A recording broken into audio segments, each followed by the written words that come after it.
bagus sekali. Yang pertama, semoga jawaban saya nanti bisa diterima. Yang pertama, bagaimanakah kita bisa menemukan suatu ide kreatif untuk bisa menjadi lahan usaha kita? Kebetulan ini saya kupas juga di buku saya. Jadi nanti di situ ada dua jenis usaha. Ini yang saya sampaikan di sini ya, ada dua jenis usaha. Yang pertama adalah usaha yang memang kita harus peka dengan usaha yang kekinian. Memang ada seperti itu. Yang kedua, kita juga bisa memilih sebuah usaha yang sesuai dengan jiwa kita. Dan masalah itu laku atau tidak, kemudian laris atau tidak, itu justru kita yang bisa membuat itu menjadi laris. Seperti bros, tidak semua orang suka memakai bros. Dan saya, apakah saya yakin terus ini everlasting ya, bisa selamanya bertahan? Itu depend on myself, tergantung dari diri saya. Bagaimana saya harus promosi? Saya memakai bros kemana-mana, seperti ini. Nah, orang akan melihat saya bagus, sistem saya dengan bros akan bertanya. Jadi kita adalah model itu sendiri. Kemudian agar suatu usaha itu bertahan lama, sama dengan cinta. Jadi harus mencintai. Kalau kita mencintai sesuatu dengan tulus dari diri kita, itu pasti bertahan lama. Maka saya selalu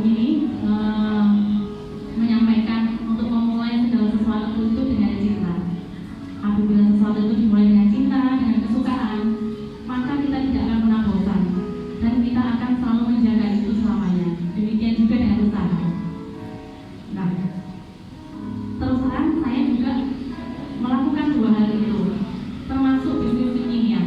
Karena ini dikatakan dalam slide overview saya bahwa saya mencoba melakukan banyak sekali usaha, tetapi yang istiqomah adalah bros. Untuk yang bros ini, karena saya hobi, karena saya cinta, karena saya suka, dan saya biasa menjadi modelnya sendiri.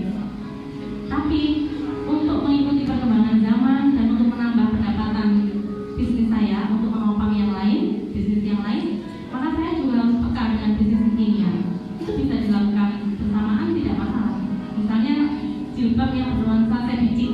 Pada saat nuansa sedikit itu kekinian, kalau kita memang ada modal, langsung kita ambil. Income-nya kita kumpulkan. Nanti kemudian ada masa seperti apa lagi? Misalnya masa mebel jadi Belanda ya, yang sudah kekinian. Kita alihkan ke situ.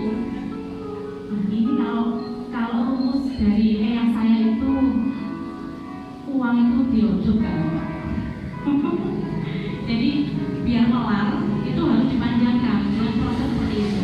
Tetapi kita sendiri harus memiliki bisnis yang kita cintai. Kira-kira semoga itu bisa menjadi ini ya. Apa ada yang ketinggalan? Benar? Sudah? Pas? Oh yang ketiga menepis rasa gengsi. Betul, gengsinya belum tadi. Oh iya. Dalam buku saya juga ada, saya kupas tentang itu. Memang yang pertama kali kita sebagai usaha memang tidak boleh gengsi. Itu memang harus dilawan. Kenapa kita harus malu? Karena kita kan melakukan pekerjaan yang halal, kita berwirausaha yang halal. Justru yang harus malu apabila kita mencuri, apabila kita menipu. Itulah orang yang seharusnya malu.